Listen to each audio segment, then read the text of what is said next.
Live on national television, Jasmine Crockett delivers the blow no one saw coming. Ivanka and Jared's marriage, revealed as a calculated illusion, was designed to shield Trump's empire, not to build a family. The spectacle collapses in real time as America gasps. What truth hides behind this marriage that shook Trump's empire? Stay with us. This is a story worth every second of your time. The studio in Washington, D.C. was blazing with lights every corner, packed, every lens locked on the stage. Millions were watching live, expecting a debate on economy, healthcare, foreign policy. But from the very first second, the air felt wrong, thick, heavy, like a storm waiting to break. The crowd shifted, sensing it. This wasn't going to be an ordinary night. At the center sat Jasmine Crockett, shoulders squared, face carved in stone, eyes sharp like steel. She didn't blink, didn't flinch. Every move screamed control. Across from her, Donald Trump leaned back with a grin, smug, certain the stage was his. He carried himself like a showman, ready to mock, ready to dominate. Yet beneath the surface, another truth simmered. Crockett hadn't come for policy. She had come with a secret, a family secret sharp enough to shatter the Trump empire. Cameras zoomed, shutters clicked. History was seconds away. The silence from the opening moments shattered as Trump leaned forward, his voice booming, cutting through the air like a blade. "You are too inexperienced to understand the economy. People like you don't belong in the big boardrooms," he sneered, waving his hand dismissively as if brushing away a child. His supporters erupted with applause, clapping and shouting their cheers, filling the chamber like thunder. The sound echoed across the walls, giving Trump the swagger he thrived on. He grinned wider, proud of the sting in his words, feeding on the noise of his base. But the reaction wasn't unanimous. The middle rows, filled with independent viewers and undecided voters, shifted uncomfortably in their seats. Some crossed their arms, frowning at the theatrics. A few shook their heads, muttering under their breath about the cheap shot.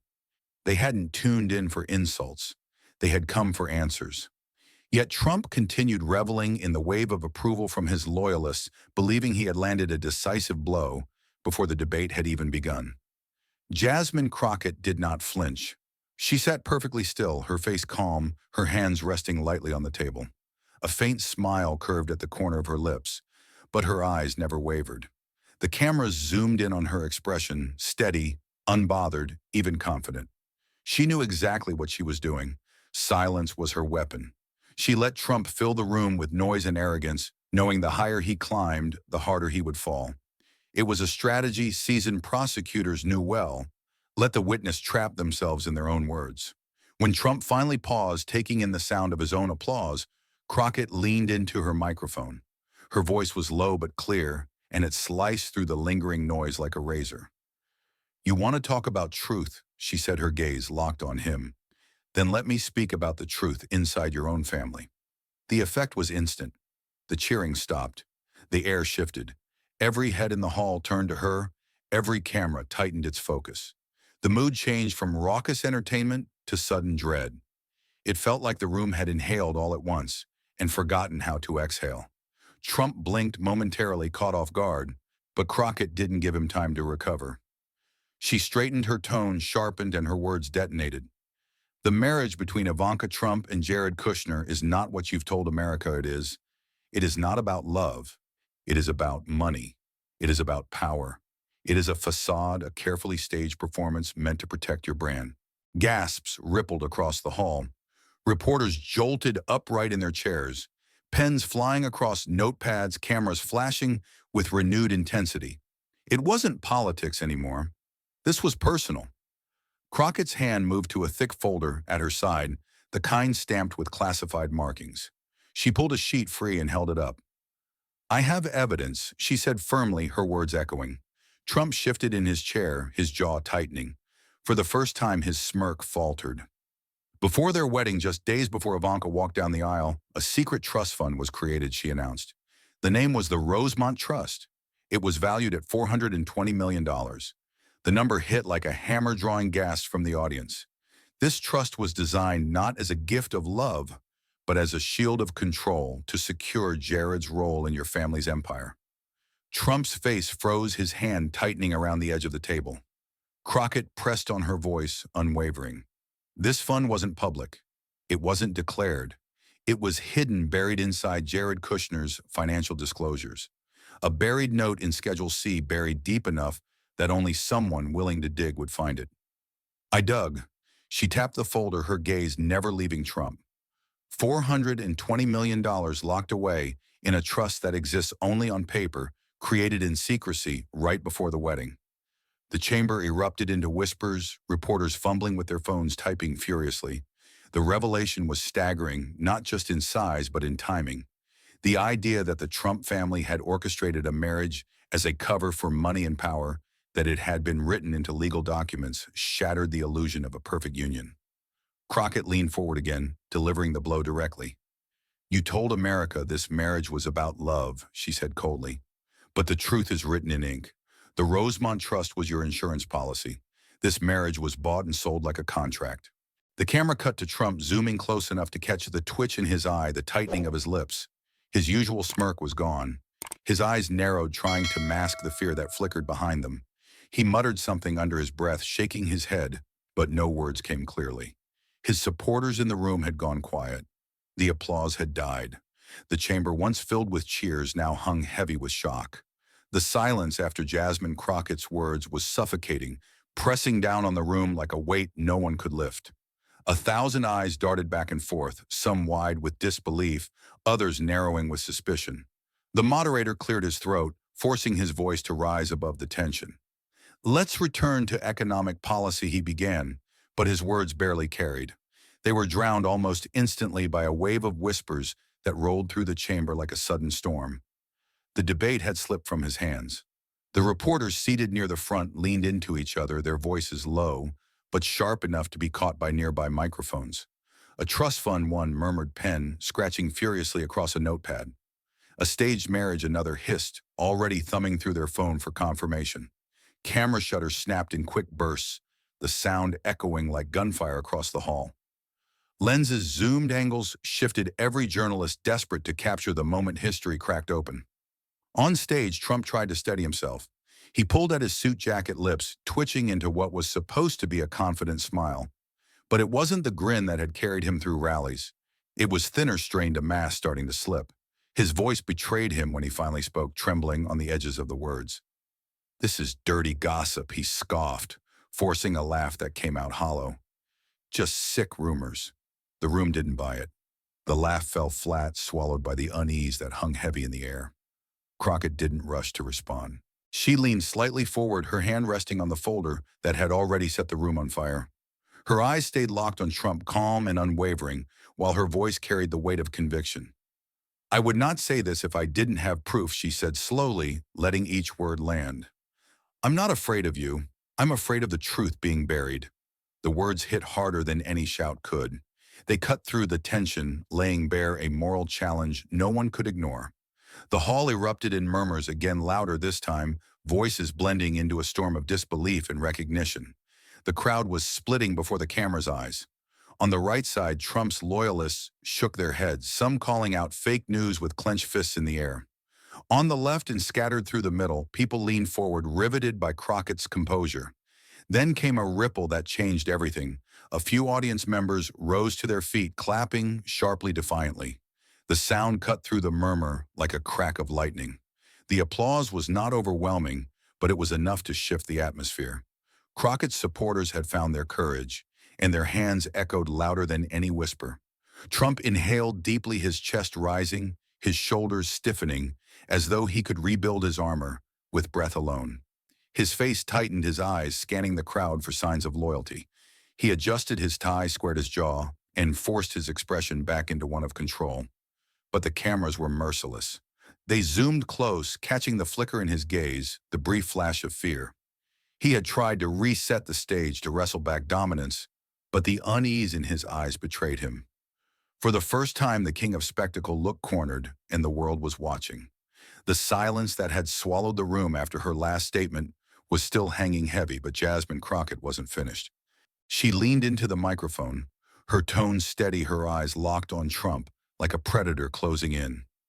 "If this marriage isn't about love," she said slowly, each word deliberate, "then what is it hiding? What darker secret lies beneath it?" The line landed like a crack of thunder, echoing across the chamber. People leaned forward instinctively, sensing that something bigger, something heavier was about to drop. The tension didn't fade, it multiplied. Crockett reached into her folder, pulling out highlighted quotes, her voice firm as she read them aloud. You once said, and I quote, "Ivanka is very beautiful, very voluptuous." The words hit the air with a sickening thud. The audience stirred, some gasping audibly. Before anyone could process, she pressed on. And again, your own words, Mr. Trump. If Ivanka weren't my daughter, perhaps I'd be dating her. The lines hung in the air like smoke after an explosion, impossible to ignore. The audience rippled with disbelief, shock crawling across every row. She paused, then letting the silence stretch until it became unbearable. Finally, Crockett turned her head and looked straight at Trump, her voice sharp and cold. What normal father says something like that? Her question wasn't rhetorical, it was an indictment, a challenge, a knife twisting in the heart of his carefully crafted image. The chamber erupted. People gasped aloud, some covering their mouths, others shaking their heads in open disgust. The sound of pens hitting tables echoed as stunned reporters abandoned their notes and stared, jaws slack. Cameras zoomed closer, hunting for Trump's reaction. The former president's face flushed crimson. He shifted in his seat, his hand tugging at his tie as if it were suddenly choking him. His lips parted, but his voice stumbled. That was a joke, he sputtered, his words coming out uneven. Just a joke, nothing more. He tried to force a laugh, but it came out broken, hollow, thin. His usual bravado was gone. The man who thrived on owning the room suddenly looked like he was shrinking beneath its weight. His denial was less a defense and more a confession of weakness. Crockett didn't blink. She leaned forward again, her tone colder than ice, her words steady and deliberate. This is not a joke, she said, her eyes narrowing. This is a family model, twisted, manipulated, and used to serve power. She let the statement hang, the silence now filled with raw electricity. Every person in the hall felt it. This wasn't political theater anymore. This was something deeper, darker, more unsettling. It wasn't just about hypocrisy. It was about the corrosion of something sacred, family itself, weaponized for the sake of control. The effect was immediate and devastating. The audience sat frozen, caught between outrage and disbelief. A woman in the front row shook her head violently, whispering, "My God," under her breath. A man in the back muttered to no one in particular. Did he really say that cameras captured every angle, flashing, relentlessly feeding the storm that was already building beyond the chamber walls? Reporters, shaken out of their shock, scrambled to catch up pens, flying fingers, hammering keyboards, broadcasting the quotes live in real time. The world outside was already buzzing, but inside the hall, the energy felt like a trial unfolding in front of millions. Trump's temper flared, but his anger looked less like dominance and more like desperation. He slammed his hand against the desk, pointing a finger toward Crockett, his words rising in pitch. "Sick, twisted lies," he barked. But the bark had no bite. The conviction in his voice was gone, replaced by a quiver he couldn't hide. His attempt to frame it all as humor collapsed under the weight of the room's judgment. The more he shouted, the weaker he seemed. The more Crockett stayed calm, the stronger she became. The moderator tried to cut in, his voice cracking. Let's refocus on policy," but nobody cared. The crowd wasn't here for policy anymore. They were witnessing something raw, something that looked less like a debate and more like testimony under oath. It was no longer two politicians trading barbs. It was a courtroom without walls, a jury made up of millions watching at home, and a judge's gavel replaced by the unforgiving lens of live television. Crockett had turned the stage into a tribunal, and Trump sat at the defendant's table. The cameras kept rolling, catching every twitch, every bead of sweat on Trump's forehead. His usual armor, sarcasm, swagger, dismissive smirks was gone. In its place was a man stripped bare, scrambling for footing, caught between his own words and the silence that followed. Crockett, composed and unmoving, looked less like a politician and more like a prosecutor pressing her case.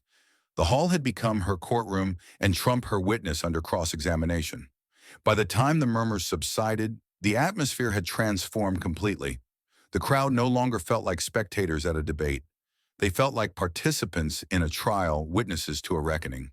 The tension in the chamber was unbearable, every second heavier than the last.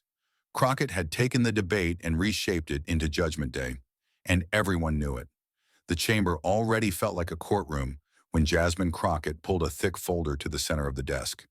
A red stamp on the front screamed "Confidential." She flipped it open slowly, letting the moment hang heavy. "This is not theater," she said, her voice steady. "This is documentation." The camera zoomed in as she straightened the stack of papers, each page crackling in the silence. Item 1, a leaked White House email, Crockett announced, holding up a printed sheet. It was sent just 2 days before the wedding. She read aloud, her tone clear and sharp. Subject: Optics Plan Family Alignment. From Senior Communications Advisor. Date: October 23, 2009. She glanced down and then spoke the words exactly as they appeared. Quote, "Proceed with the agreed narrative. The union will stabilize donor confidence and distract media from negative brand stories. Next, coordinate magazine coverage. Make sure photos highlight unity with the patriarch in the center." Final line: "This marriage is staged to shield media scrutiny." End quote. Murmurs erupted instantly, reporters snapping photos as the weight of the words sank in. She held up another document, this one stamped with bold letters. Item 2, a financial invoice. She tapped the page with her finger. It's titled Rosemont Trust Licensing Escrow. Invoice number RT 2009-1023. Issued October 23, 2009. Billed to Rosemont Trust. Payment recipient: Trump Organization Licensing LLC. She paused, then hit the line that mattered most. Amount $420 million. Gasps shot through the room. She read the description: comprehensive brand consolidation fee tied directly to the marriage rollout. Then she turned the page toward the cameras where the words "paid in full" were stamped in thick black ink. Crockett wasn't finished. She slid out a page with the bank wire details, reading them in plain words. Here's the proof of transfer. The money came from the Rosemont Trust account and went directly into a Trump Organization account. The memo on the wire says, "Payment for marriage optics agreement." The audience broke into restless whispers, some shaking their heads in disbelief. The papers on the desk no longer looked like props. They looked like nails driven into a coffin. Then she reached for a small recorder and handed it to the sound tech. Item 3 is audio, she said calmly. The voice belongs to a former White House aide. Their identity is hidden for safety. The speaker crackled to life, filling the hall with a trembling but steady voice. "I was there," the aide said. "I heard Jared say, 'We married for the brand, not for each other.'" The chamber exploded. Reporters leapt to their feet, shouting over each other. "Is the email verified?" one yelled. "Who approved the $420 million?" another demanded. Cameras swung wildly between Crockett and Trump, capturing every twitch, every bead of sweat. The moderator slammed his hand for order, but the noise was uncontrollable, a storm crashing against the walls. Through it all, Crockett remained calm. She gestured at the documents on the desk. Email, invoice, wire transfer, audio, she said, counting them on her fingers. 4 separate sources, all pointing to the same truth. Trump sat frozen, his face drained of color. He reached for a glass of water, his hands shaking so visibly that the glass clicked against the table. His aides looked paralyzed, staring down at the floor. The microphones picked up the rough sound of his breathing. For the first time, the man known for always having an answer had none. The red "confidential" stamp on the folder glared under the lights, impossible to ignore. Around the room, the only sounds were the frantic clicks of cameras and the low whispers of people repeating the line they had just heard. "We married for the brand, not for each other." And as Trump's hand trembled on the desk, the world watched a man stripped of words. The uproar from the documents and the recording still buzzed in the air when Trump suddenly slammed his hand on the desk.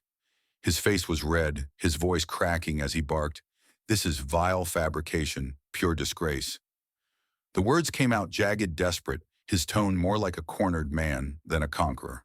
The crowd didn't applaud this time. Instead, a rolling wave of boos shook the hall, cutting off his protest before he could finish. The chants grew fast and fierce, each syllable pounding like a drumbeat. "Resign, resign, resign." The sound grew louder, filling the chamber with raw force. Rows of people stood, fists raised, their voices blending into one demand that refused to die down. Security guards rushed in, forming a line between the stage and the restless crowd. Their black suits and earpieces glinted under the lights as they spread their arms wide to hold the storm at bay.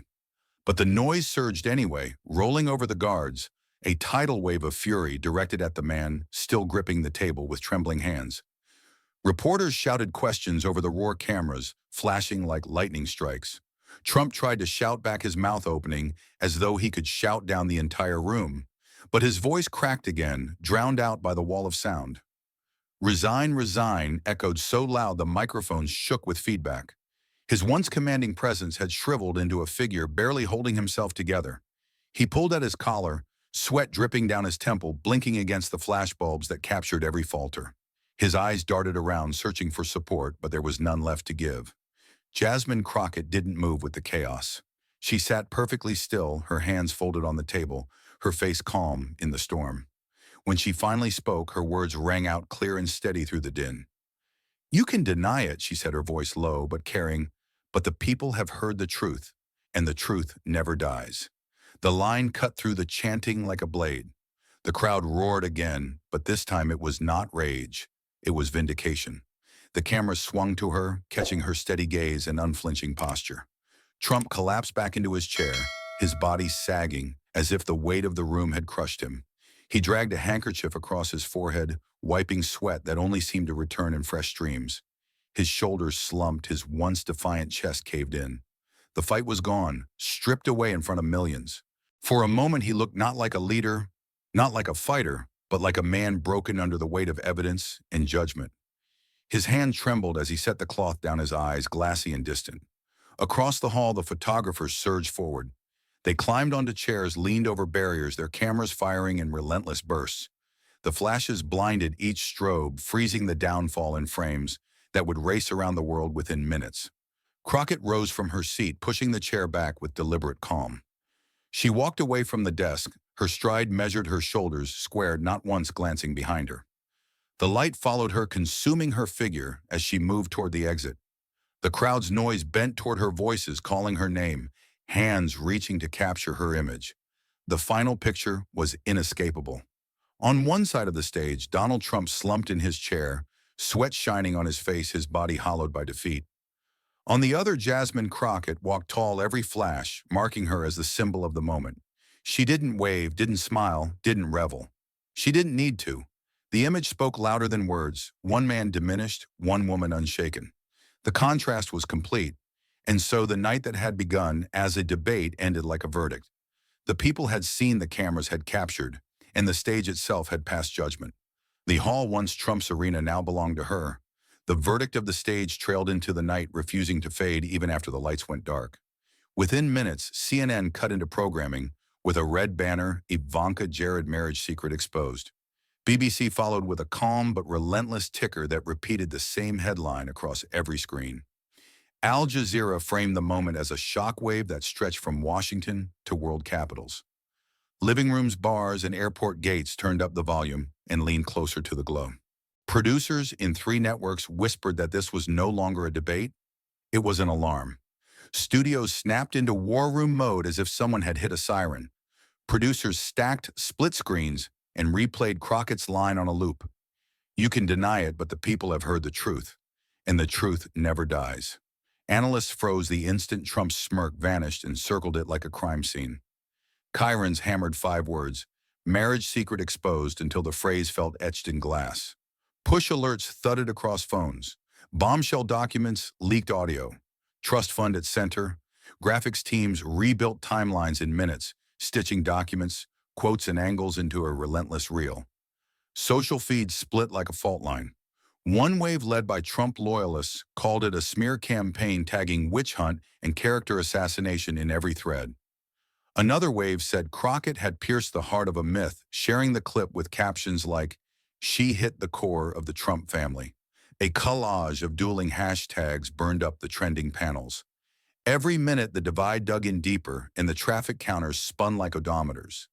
Panel shows booked emergency guests and cleared the teleprompters. A former campaign operative told a stunned host, "If the trust and the tape hold, this is not survivable in the court of public opinion."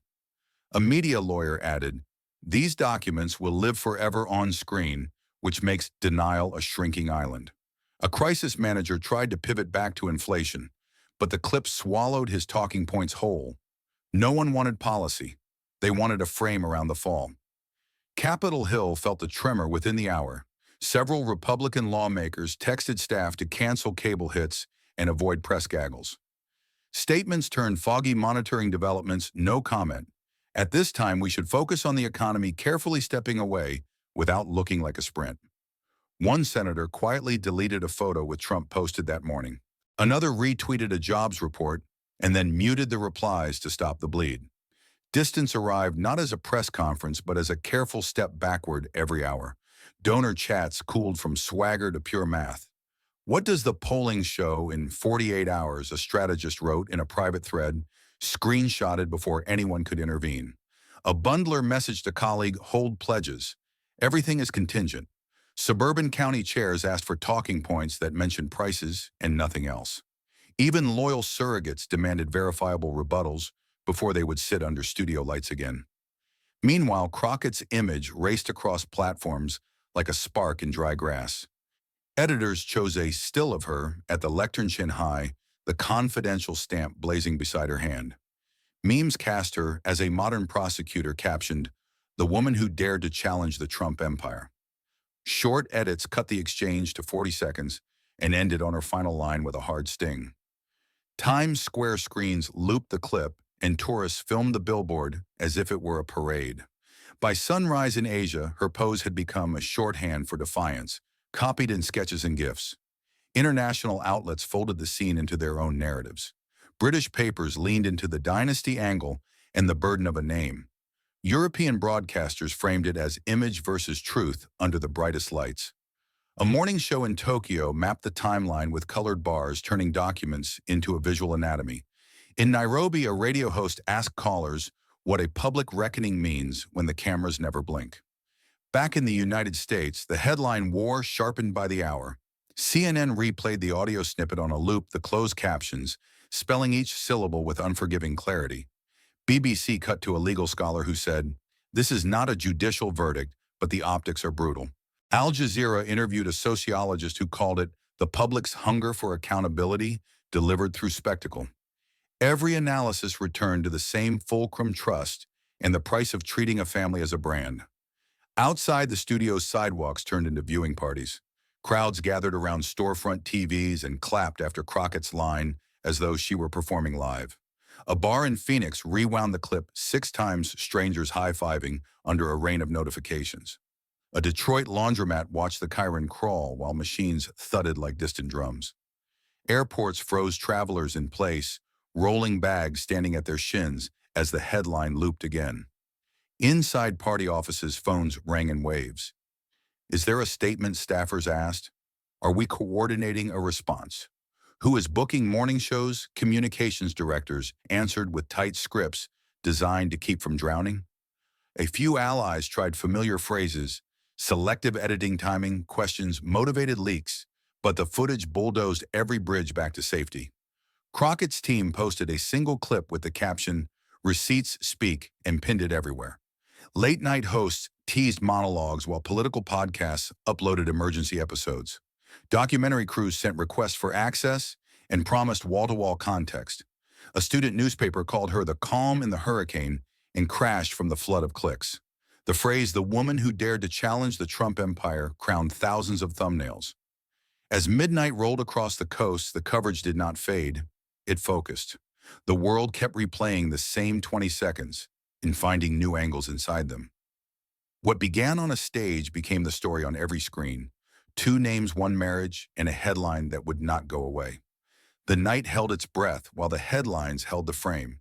And nothing, not even silence, could slow it down at all tonight. Truly. As the clip replayed on every screen, the noise finally distilled into lessons that cut like clean steel. Power can build a portrait, polish it, and light it from flattering angles, but it cannot bury the truth forever. An image can be stage managed with handlers, talking points, and soft focus photos, yet a single document with dates and signatures pierces the veil. You can airbrush a brand every hour, but a ledger entry never forgets why it exists. When the lights cool and the slogans fade, what remains are receipts, timestamps, and the stubborn gravity of facts.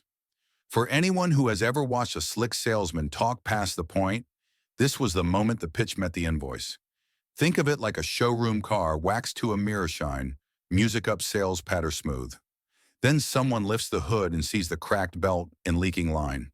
That is how a political image collapses when real proof lands on the table. Power can delay the inspection, but it cannot cancel it. There is always a mechanic somewhere who insists on opening the hood. On stage, the calm voice reading subject lines and dollar amounts did more damage than 1,000 insults. Older viewers know this rhythm already. Spin races. First, evidence walks slower, then evidence wins. In the end, the truth is patient, and patience is a weapon. This is why the first lesson stays simple enough to carve in. Wood power can construct an image, but it cannot hide the truth forever. It can force a smile, rent a headline, and flood a feed, but it cannot rewrite a paper trail signed in ink. It can choreograph a family photo, but it cannot make a trust fund look like a love letter. The more someone insists on the perfection of their reflection, the more you should ask to see the original glass. When the glare finally dies, the outline that remains is the only one that matters. The outline is called accountability, and it casts a longer shadow than any spotlight. The second lesson is sharper and more personal. Family is not a political tool, and treating it like one breaks more than polls. Every time a spouse, a child, or a parent is turned into a shield, the shield bends under the heat of scrutiny. A family is a place to tell the truth and heal private bruises, not a stage prop to protect a public myth. Use it as a barrier and it becomes a target. Use it as theater and it becomes evidence. The moment love is repackaged as leverage, people feel the cold edge underneath the bow. You can hear it in the room when the audience stops clapping and starts listening with their jaw set. Here is the part many men understand in their bones. Legacies are not slogans you hand to your kids, they are footprints you leave for them to stand in. A father does not outsource character to a press release. He builds it at the dinner table and pays for it with choices made off camera. If you turn your last name into a logo, be ready for someone to audit the trademark like any other product. If you parade a family as proof of purity, every contradiction becomes a cracked pane the wind will find. The lesson is not sentimental. It is practical, and stern families do not belong on shields. They belong behind doors where they can be safe. When you confuse those places, the bill arrives with interest. And the cost of that bill is not only embarrassment, it is trust, the rarest currency in public life. Voters will forgive mistakes they can understand, but they do not forgive being used. They can accept a flawed human being. They will not accept a script that treats them like extras. A nation senses when affection is acted and when it is earned the hard way. Treat family as a prop, and the audience does not boo the prop. They boo the director. That sound is hard to unhear and harder to outshout. The third lesson burns hottest. Courage to speak the truth is the greatest strength when the room is built to drown it out. Crockett had no private jet of headlines, no luxury of a friendly echo chamber, no cavalry of billionaire donors.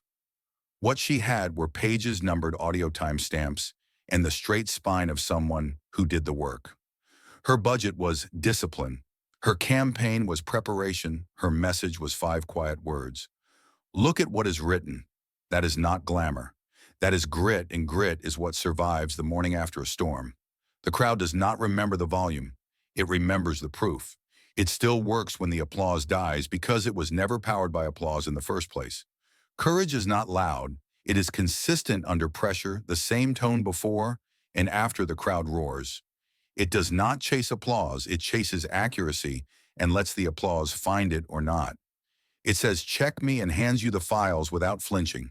It refuses to trade principle for virality and knows that steady beats flashy in any 12-round fight. Older viewers have seen 100 meteors. They pay attention to the stars that hold their place. That is why courage reads as calm even when the floor shakes. No network can manufacture that steadiness for you, and no influencer can rent it out by the post. Money can buy a microphone, but not credibility. It can rent a stage, but not backbone. When the lights strain and the questions bite, borrowed shine flakes off in minutes. What does not flake is the habit of telling the truth when it costs you something. That habit is built a day at a time, and it shows itself when the stakes hit the ceiling. In that sense, courage is not a mood. It is a muscle that remembers how to work. That muscle grows in quiet mornings and proves itself on loud nights, strongest when the easiest option is to say nothing. The final lesson speaks directly to older viewers who have carried families, run crews, or kept a shop open through hard winters. Be alert. Not everything that sparkles means quality. Not every practiced smile means integrity. Judge by actions that can be checked, not by the gloss that can be staged. Ask the old questions your father asked you. Who signed this? Who paid for that? Who benefits if I believe it? Then wait a day and ask again. The truth is not afraid of a second look. You are not required to be cynical, only careful the way you are when you test a ladder with your foot before you climb. Remember the difference between movement and progress, between noise and proof. Remember that respect is earned slowly and lost at sprint speed. Demand receipts, look for names, note dates, and do not be ashamed to say, "Show me again." If the story is true, showing you again will not hurt it. If it breaks, that is the story. Your steadiness is a public service, especially when everyone else is rushing the headline.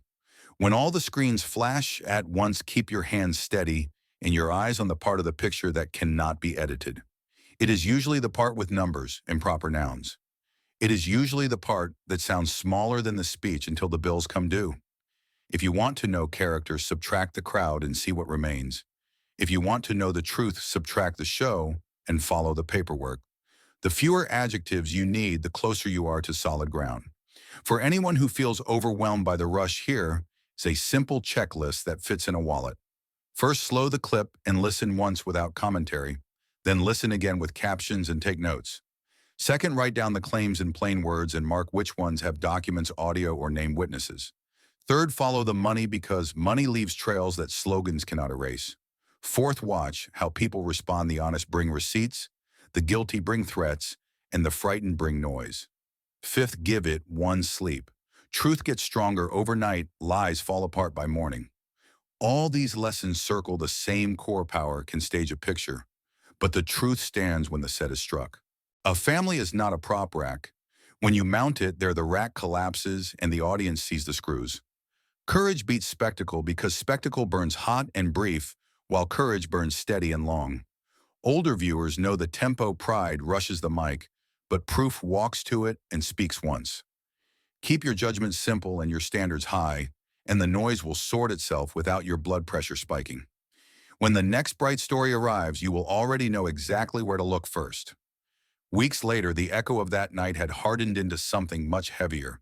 What began as a bombshell on live television had become an official matter of state.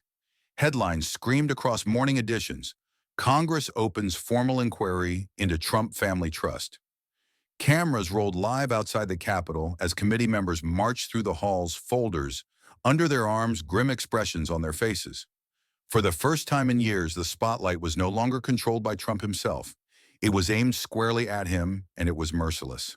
The chance of resign had faded, replaced by subpoenas and sworn testimony. The investigation cut deep, and it cut fast. Financial subcommittees demanded records that had been shielded for over a decade. Leaks emerged almost daily, each one another crack in the wall. CNN read from new filings that showed offshore accounts tied to Rosemont Trust. BBC ran a feature on hacked emails that painted a picture of a carefully managed facade, not a marriage. The Guardian published excerpts: maintain alignment at all costs, one advisor wrote. Do not allow Ivanka's personal decisions to disrupt the narrative. Every leak was a nail, and each one hammered harder than the last. Reporters moved like hunters chasing prey. Every morning, fresh documents appeared on screens: financial disclosures with redacted names, memos, flagged urgent email threads that stretched back to the wedding week itself. NBC flashed a headline: New Hack Reveals Marriage Cover-Up Strategy. The files showed meeting notes where staff plotted magazine spreads and charity galas, all crafted to reinforce the illusion. Al Jazeera displayed a timeline, dates of payments, media appearances, carefully staged family portraits. It was no longer just about whispers, it was receipts line by line. Inside their gilded world, Ivanka and Jared chose silence. They disappeared from the cameras, vanished from the gala circuits, retreated behind heavy doors. No tweets, no interviews, no staged photo ops with their children.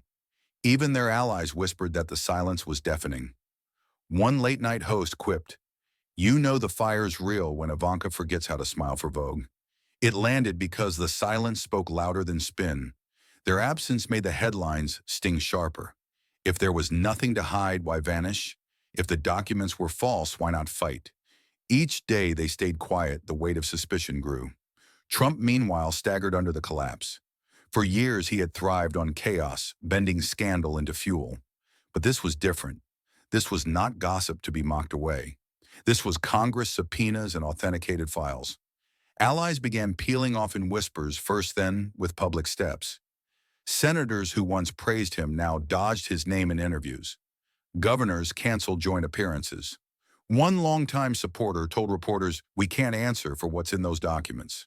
The words cut deeper than any insult. They showed distance, and distance was deadly. Networks sensed blood, and they pressed harder. Fox anchors asked nervous questions. CNN panels replayed every denial Trump had ever made about his family, cutting them against the leaked memos. MSNBC plastered timelines that showed trust money moving in lockstep with political favors. Every word out of Trump's mouth was dissected, cross-checked, and often found wanting. The media had cornered him, and this time no slogan could free him. His defenses came out: shaky fake news, witch hunt, total hoax. But against emails with headers and signatures, the words rang hollow. The public mood shifted from shock to doubt. Polls showed a steep drop in trust even among his most reliable supporters. A diner in Ohio told CNN, "I voted for him, but if this is true, I can't excuse it." A factory worker in Michigan said family's supposed to be sacred. If he sold that out, what won't he sell? Focus groups repeated the same refrain: the image was broken. Once the family myth cracked, the man at its center looked smaller. The crowd that had once cheered now muttered with crossed arms. Internationally, the fallout was even sharper. European newspapers that once treated Trump like a strange spectacle now covered him as a cautionary tale. Le Monde ran the headline, "The Golden Family Tarnished." Der Spiegel showed a split image: Trump's triumphant wave beside the word before, and his sweating collapse on stage beside the word after. In Asia, NHK called it a dynasty undone by documents. Al Jazeera hosted analysts who said the scandal exposed how politics and branding had blurred in America. The myth of the golden Trump family was collapsing across borders. World leaders responded with caution. European allies distanced themselves from his network of supporters.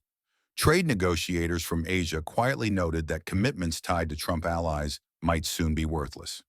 Diplomats whispered that Washington was in chaos, and the image of American leadership had been compromised. In Moscow and Beijing, the state channels celebrated the spectacle, broadcasting Crockett's words with subtitles, using them to highlight hypocrisy in Western politics. The scandal had gone global, and its shadow stretched across continents. Congress pressed harder with each passing week. Hearings convened with former aides testifying under oath. "We were told to present the marriage as proof of stability," one staffer admitted. "We were told it was about optics, not love." The testimony became headlines within minutes, streamed live to millions. Subpoenas pulled in accountants, advisors, even photographers who had staged the infamous wedding shots. Each witness added a piece to the puzzle, and the puzzle was no longer a secret. It was broadcast to the world in real time. Meanwhile, Trump himself stumbled through the crisis like a man chased by his own echo. Rallies grew smaller, the chants weaker. He shouted louder but was met with more boos than cheers. Once he demanded loyalty from his allies and received it. Now he demanded it and was met with silence. His anger spilled into tirades on social media, but each post was dissected and mocked.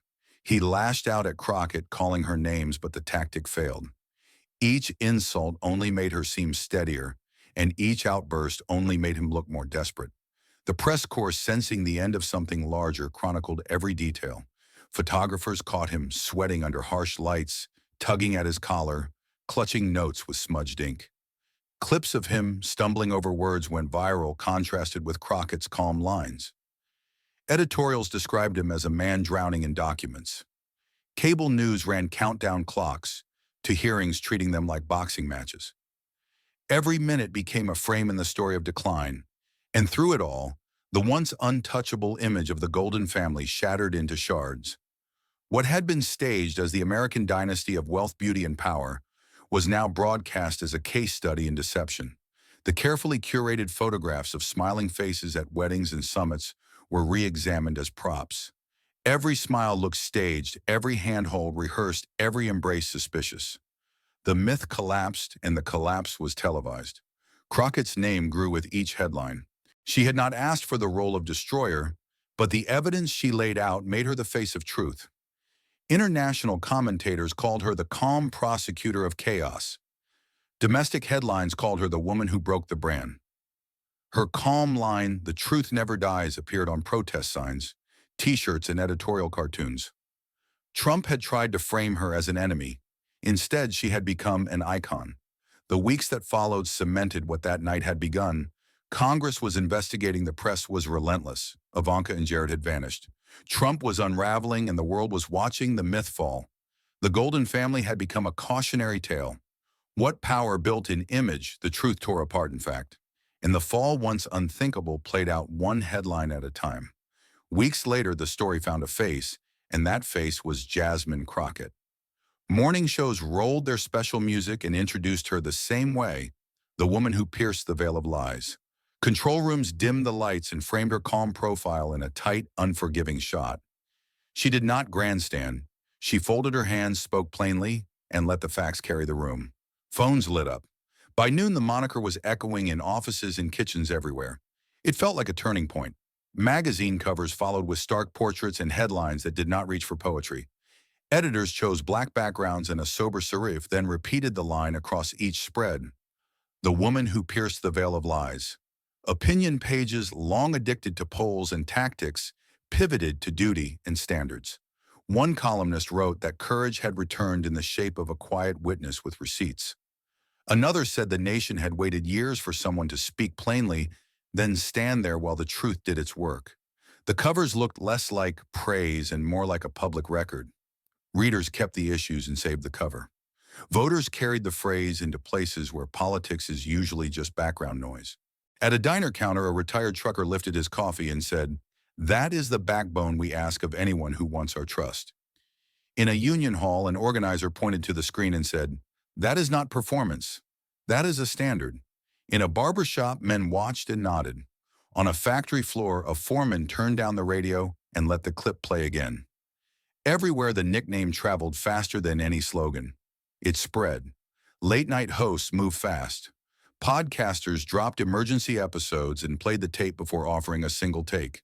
A true crime program borrowed its own format to map documents, dates, and dollar amounts, then used the same title as the networks. An investigative reporter said on air, "We are not praising a politician. We are recognizing an act of verification." That sentence went viral because it matched what viewers felt in their bones. The tone across platforms was clinical, not theatrical. It felt right nationwide. Classrooms and community colleges folded the clip into civics lessons. Teachers rewound the moment she read a subject line, and a sum then asked students why the room went quiet. A coach told seniors pressure reveals preparation and pointed to the screen as proof. A librarian set up a display labeled Receipts in Reality, handing out one-page guides for checking sources. Parents who had sworn off politics watched beside their kids and said they wanted them to learn the calm way to speak. The lesson traveled because it felt useful. Veterans' halls and lodges embraced the first message because it spoke their language. They circled one line and read, "Truth can be hidden, but it never disappears." Men who had carried radios through storms said facts beat noise in every crisis. They valued plain talk that could stand inspection. Clarity won everywhere. Understood. Faith leaders and civic groups lifted the second line into public view. A pastor read it from the pulpit without changing a word. "The honor of a nation cannot stand on lies." A rabbi quoted it at a town forum and said it belonged on every office wall in City Hall. A mosque board posted it at the entrance and told congregants that honesty is not a partisan value. On talk show panels, guests who agreed on little else still nodded when the sentence scrolled across the screen. The sentence felt like a civic mirror held up to the country. The country recognized itself. The political class noticed the ground moving under their feet. Consultants told candidates to drop the snark and bring documentation to every interview. Opposition researchers shifted from rumor mills to source packets because audiences began to say, "Show me." Even donors decided a smaller budget with clean books beat a bigger one with foggy margins. A strategist sighed on camera and said, we have to recalibrate for proof. Spin for once was treated as a liability. Data replaced swagger. Verification became the price of admission everywhere. The third message cut past showmanship and landed like a rule. Billboards along the highway said, "People need leaders with ethics, not just power." Grandfathers drove their grandkids past those words and repeated them like a family creed. At a hardware store, a clerk taped the line above the time clock and said it was the only poster they needed this year. A breakfast host ended an interview by reading it once, then letting the silence hang. The stillness that followed said more than another question ever could. Talk shows kept booking her, but the segments stopped feeling like celebrity tours. Hosts treated her as a steady instrument and asked her to walk viewers through each claim as if reading a ledger. She did not brag about the moment. She explained the method. When asked what gave her nerve, she said receipts and the fact that the public deserves them. Producers learned the audience leaned forward when she described how she checked dates and matched names. The method became the message and viewers kept score. On the streets, the phrase, "the woman who pierced the veil of lies," appeared on banners held by quiet crowds. They were circles of neighbors with signs in clean fonts and few words, not mobs or parades. Union workers stood beside small business owners without shouting each other down. Teachers and truckers shared thermoses and told the same story about why they came out on a cold night. A retired firefighter said, "It is not about sides. It is about stopping spin before it eats the truth." People nodded for good measure. It was never about fame. It was about 3 sentences ordinary people could say, without cue cards and mean with a straight back. Truth can be hidden, but it never disappears. The honor of a nation cannot stand on lies. People need leaders with ethics, not just power. They fit on banners and walls. They lasted. In quiet rooms and loud arenas alike they held. They steadied hands, slowed tempers, and reminded everyone what matters. Editorial boards captured the mood and gave it a backbone. One paper ended its lead with "Truth can be hidden, but it never disappears," then called for tougher disclosure rules. Another endorsed real-time posting of financial ties in meetings, quoting, "The honor of a nation cannot stand on lies." A third ran a Sunday spread titled, "Ethics over Power," leading with "People need leaders with ethics, not just power." Editorial writers, usually cautious, chose unblinking words. They treated ethics as infrastructure, not decoration. Readers agreed. Not everyone liked her politics, but most critics stopped swinging at the method. They argued outcomes, not evidence, and that shift felt like civic repair. A radio caller who opposed her said, "At least she shows her work." Another said, "If anyone wants to refute it, bring better documents." Debate began to look less like a brawl and more like a bench where claims were weighed. People demanded verification the way they demand change at a register. It was a small but firm upgrade to the public square. College debate teams updated their handbooks and posted new rubrics online. They listed primary sources, first, anonymous claims last, and banned slides full of glittering promises. A coach told his squad, "Clarity beats volume. Proof beats posture." Clubs invited Crockett to speak by video, not for praise, but to ask how to build a case under glare. She told them to slow down, confirm rest between drafts, and invite attack before airtime. Students noticed that the slow path beat the flashy one. In small towns, bulletin boards collected the 3 sentences and arranged them like a creed. "Truth can be hidden, but it never disappears," sat at the top like a lighthouse beam. "The honor of a nation cannot stand on lies," ran through the middle like a bar of steel. "People need leaders with ethics, not just power," anchored the bottom like a foundation stone. Men who measured days and shifts and invoices said those lines sounded like the way they already lived. Through it all, Jasmine Crockett kept the same steady posture. She thanked hosts, greeted crews by name, and kept each conversation at eye level. When people tried to turn her into a brand, she smiled and pointed back to the idea. The woman who pierced the veil of lies was not a slogan to her. It was a standard to meet again tomorrow. In a loud age, that quiet cadence read like courage and held the room without strain. At events that were not hers, the lines still traveled on cardboard and cloth. Tailgaters taped the lines to coolers. Older men in field jackets lifted their chins and said, "We remember what decency feels like," and nobody laughed. A veteran clasped a younger man's shoulder and said, "Ethics is not soft. It is the strongest thing in the room," and heads nodded.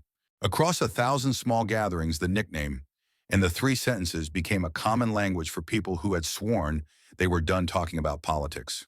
Truly, the roar of that night never really ended, it only changed shape. What began as a family scandal cracked wide open into something far larger, something history would mark in bold ink. Commentators stopped calling it a debate and started calling it a turning point. This is not tabloid fodder, one analyst said, his voice shaking. This is a moment that shifts the ground beneath American politics. The chamber scene, with Crockett's calm voice and Trump's crumbling posture, became more than theater. It became a line in the nation's timeline. From Capitol Hill to living rooms across the Midwest, people repeated the same idea: this was no longer about Ivanka, Jared, or even Trump. It was about transparency itself. Americans who had grown numb to scandals suddenly leaned forward, sensing that something different had happened. This wasn't gossip to be ignored. It was a revelation that forced accountability. The truth was dragged into daylight, and once it stood there, it refused to move. What people saw couldn't be unseen. Journalists captured the mood with a mix of awe and urgency. "We have witnessed history," CNN declared in a midnight special. BBC's anchor leaned into the camera and said, "A nation has been reminded that truth can still cut through power." Al Jazeera broadcasted the clip to its global audience with subtitles that read, "Courage confronts corruption." Every word carried the weight of a verdict, not just a headline. For once, news cycles didn't dilute the story, they deepened it. Inside the United States, political scientists pointed to the moment as a reset. "For decades, we have tolerated spectacle as politics," one professor told NPR. "Tonight, spectacle collapsed under documentation." Editorials compared Crockett's folder to the Pentagon Papers and Watergate tapes, not in scope but in impact. The comparison felt right because this wasn't just about one man or one family. It was about drawing a line, reminding everyone where the boundaries of public trust still stand. The echoes of history were loud and undeniable. For older viewers, the message struck especially deep. They had seen leaders fall before, but rarely from the calm hand of a lone congresswoman armed with receipts. Crockett didn't scream, didn't pound the table, didn't lean on theatrics. She simply said, "The truth never dies," and laid the papers down. It reminded veterans of integrity they once expected, fathers of the rules they taught their sons, and grandmothers of the values they whispered at kitchen tables. They saw in her not just a politician, but a symbol of what courage looks like when stripped bare. Abroad, the ripple effect was fierce. European papers wrote editorials warning their own leaders that image politics has limits. "America has been forced to confront its reflection," Le Monde wrote. "So must we." In Tokyo, a news anchor told his audience, "Transparency is not a Western luxury, it is a universal necessity." In Nairobi, a columnist argued that Crockett's defiance gave hope to smaller nations, where truth is often buried alive. The scandal had transcended borders. It had become a warning to governments everywhere: lies can buy time, but truth collects interest. Even in adversarial capitals, the story was impossible to spin away. Russian state TV sneered, but the very act of showing the clip gave it oxygen. Chinese outlets tried to use it as proof of Western hypocrisy, but the audience still saw something remarkable: a single person forcing accountability at the highest level. The more critics tried to frame it, the more the core message bled through. One voice, one folder, one confrontation had shaken the empire of spectacle. That image was too sharp to blunt. At home, history teachers began drafting lesson plans with Crockett's name at the center. "This is how you speak truth to power," one teacher told her class, pointing to a pause frame of Trump slumped in his chair. College professors built case studies around the documents, the trust fund, and the silence that followed. Law students dissected her questioning style, noting how calm precision defeated bluster. The story was becoming institutional, etched into the educational fabric of a generation. The conclusion wrote itself: this was not just a scandal, it was a pivot point. A family secret had been dragged into the light, but its meaning reached far beyond the family itself. "We witnessed the collapse of a brand built on illusion," one journalist said, "and we witnessed the rise of a truth that can't be buried again." Crockett's stand wasn't measured in applause or ratings. It was measured in the way it recentered the conversation on integrity. The story had started as spectacle and ended as a standard. The last lesson was both brutal and simple. Power can disguise delay and distract, but it cannot erase what is real. Families cannot be paraded as props without consequence, and nations cannot build their honor on foundations of deceit. Crockett's confrontation made all of this visible in one unshakable moment. What came after the investigations, the headlines, the chants, was proof of how deep the wound ran. But the strike itself was clean, precise, and unforgettable. And so the ending was larger than any scandal sheet. It was a reminder to America and to the watching world that one person armed only with courage and the facts can cut through the thickest veil of lies. That night was not just another chapter in the Trump saga. It was a turning point in the story of democracy itself, a warning flung across borders, and a declaration that truth once spoken cannot be silenced. It was more than politics, it was history written in real time. Thank you for watching until this moment and for standing with us on this journey for justice. Your support means everything. Like, subscribe, and turn on notifications so you never miss what's next. And we'd love to hear your thoughts. Leave a comment below and let us know what moved you most in this story. Together, our voices make a difference.